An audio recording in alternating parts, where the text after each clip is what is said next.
नमस्कार। आज हम देख रहे हैं कैंगन वाटर मशीन और जो दूसरे वाटर आयनाइजर बाजार में है उनकी तुलना। हमारे पास जो जानकारी है वो इन दोनों के बीच के मुख्य अंतरों पर काफी विस्तार से बात करती है। हाँ, बिल्कुल। तो चलिए इसी जानकारी को थोड़ा खंगालते हैं। कोशिश ये समझने की है कि ये स्रोत कैंगन और दूसरों की तुलना कैसे करते हैं, मतलब उनकी खूबियां, टेक्नोलॉजी और जो दावे किए जाते हैं उनके बारे में। हाँ, क्या ऐसी कोई खास बात है जो कैंगन को बिल्कुल अलग करती है इन सोर्सेज के मुताबिक? बिल्कुल, एक चीज जो बार बार सामने आ रही है वो है मेडिकल सर्टिफिकेशन का दावा। इसी से शुरू करें। हाँ, जरूर। तो जानकारी ये कहती है कि कैंगन एक जापानी कंपनी है, काफी पुरानी, मतलब 48 साल से ज्यादा का इतिहास बताया गया है, और इसे जापान में एक मेडिकल डिवाइस का सर्टिफिकेशन मिला हुआ है। अच्छा। जबकि जो दूसरे ज्यादातर आयनाइजर है वो कोरियाई या चीनी ब्रांड्स के बताए गए हैं और बाजार में नए हैं, और उनके पास आमतौर पर ऐसा कोई मेडिकल सर्टिफिकेशन नहीं होता। हाँ, और ये समझना जरूरी है कि ये स्रोत इस मेडिकल डिवाइस सर्टिफिकेशन पर इतना जोर क्यों दे रहे हैं। हाँ।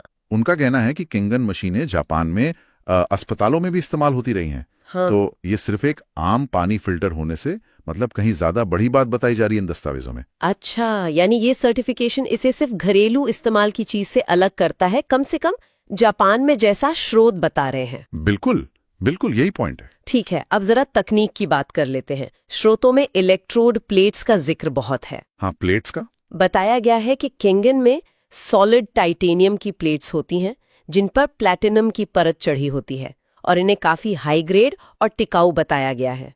दूसरी तरफ जो दूसरे आयोनाइजर्स हैं उनमें अक्सर वो जालीदार, मतलब मैश टाइप की या फिर मिलीजुली धातु की प्लेट्स होने की बात कही गई है, और उन्हें कम टिकाऊ माना गया है। हाँ बिल्कुल।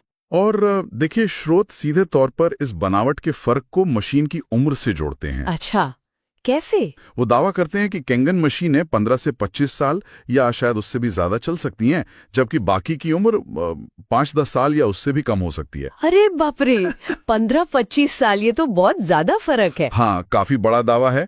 और पानी की गुणवत्ता के मामले में भी स्रोत कैंगन के हाई नेगेटिव ओआरपी का जिक्र करते हैं। ओआरपी मतलब ऑक्सीडेशन रिडक्शन पोटेंशियल? जी हाँ, वो -850 MV तक जा सकता है, ऐसा कहा गया है। स्रोतों के मुताबिक इसका मतलब है मजबूत एंटीऑक्सीडेंट क्षमता, मतलब शरीर में फ्री रेडिकल्स को कम करने में मदद। एंटीऑक्सीडेंट क्षमता। जबकि दूसरे आयनाइजरों का ओआरपी अक्सर कम नेगेटिव होता है, यानी उनकी एंटीऑक्सीडेंट शक्ति कम बताई गई है। तो कैंगन के लिए मजबूत एंटीऑक्सीडेंट क्षमता का दावा हो रहा है उस ओआरपी नंबर के आधार पर, और बनने वाले पानी के प्रकारों में भी बड़ा अंतर बताया गया है ना? हाँ, ये भी एक बहुत अहम पॉइंट है। दस्तावेज कहते हैं कि कैंगन मशीन 7 तरह का पानी बना सकती है। 7 तरह का? हाँ, इसमें वो ब्यूटी वाटर है, और बहुत ज्यादा एसिडिक पानी यानी pH 2.5 वाला, और बहुत ज्यादा एल्कलाइन पानी pH 11.5 वाला भी शामिल है। अच्छा। जबकि ज्यादातर दूसरे आयोनाइजर इन स्रोतों के हिसाब से आमतौर पर केवल 2 से 4 तरह का पानी ही बना पाते हैं, और उनका pH दायरा भी अक्सर सीमित होता है, जैसे शायद 5.0 से 10.0 के बीच। और वो जो खास pH लेवल हैं 2.5 और 11.5, उनके कुछ अनोखे इस्तेमाल भी बताए गए हैं। बिल्कुल। जैसे कि pH 2.5 वाला पानी वो कीटाणुनाशक जैसा, और pH 11.5 वाला सफाई के लिए। ये क्षमताएं दूसरों में नहीं बताई गई इन स्रोतों में। सही कहा।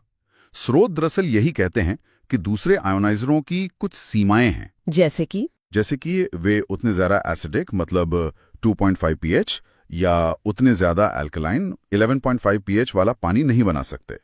शायद उनके pH या ORP लेवल उतने स्थिर ना हो, और उनमें वो लंबे समय तक चलने वाली विश्वसनीयता या रीसेल वैल्यू की कमी हो सकती है। तो इस जानकारी के आधार पर वे कम वर्सेटाइल लगते हैं? हाँ, कम बहुमुखी नजर आते हैं इन स्रोतों के अनुसार। अब जरा लागत और बिजनेस मॉडल पर आते हैं। इसका जिक्र भी है। कैंगन मशीनें महंगी बताई गई हैं, तो स्रोत इसकी वजह क्या बताते हैं? हाँ, महंगी तो है। वजहें जो बताई गई हैं वो हैं उनकी कथित गुणवत्ता, मजबूती, ये अलग अलग तरह का पानी बनाने की क्षमता, वो मेडिकल सर्टिफिकेशन वाली बात, और साथ ही एक ग्लोबल डायरेक्ट सेलिंग बिजनेस का मौका भी जुड़ा है। अच्छा, बिजनेस का एंगल भी है। हाँ, जबकि दूसरे आयोनाइजर्स शायद शुरू में सस्ते हों, लेकिन स्रोत उन्हें कम फीचर वाला और आमतौर पर बिना किसी खास बिजनेस मॉडल वाला बताते हैं। तो ऐसा लग रहा है कि स्रोत कैंगन को सिर्फ एक प्रोडक्ट की तरह नहीं देख रहे, बल्कि उसे स्वास्थ्य और शायद बिजनेस में भी एक लंबे समय के निवेश के तौर पर पेश कर रहे हैं, भले ही उसकी कीमत ज्यादा हो। हाँ, यही निष्कर्ष निकलता उन दस्तावेजों से। ठीक है, तो इस सारी बातचीत का निचोड़ क्या है? अगर हम इन स्रोतों को देखें तो कैंगन और अन्य आयोनाइजरों के बीच सर्टिफिकेशन में फ़र्क है, इस्तेमाल की गई टेक्नोलॉजी, खासकर वो प्लेट्स वाली बात, बनने वाले पानी के प्रकार और उनकी खासियतें, उनका कथित टिकाऊपन और कीमत और बिजनेस मॉडल, इन सब में काफ़ी महत्वपूर्ण अंतर बताए गए हैं। बिल्कुल, संक्षेप में यही बातें हैं।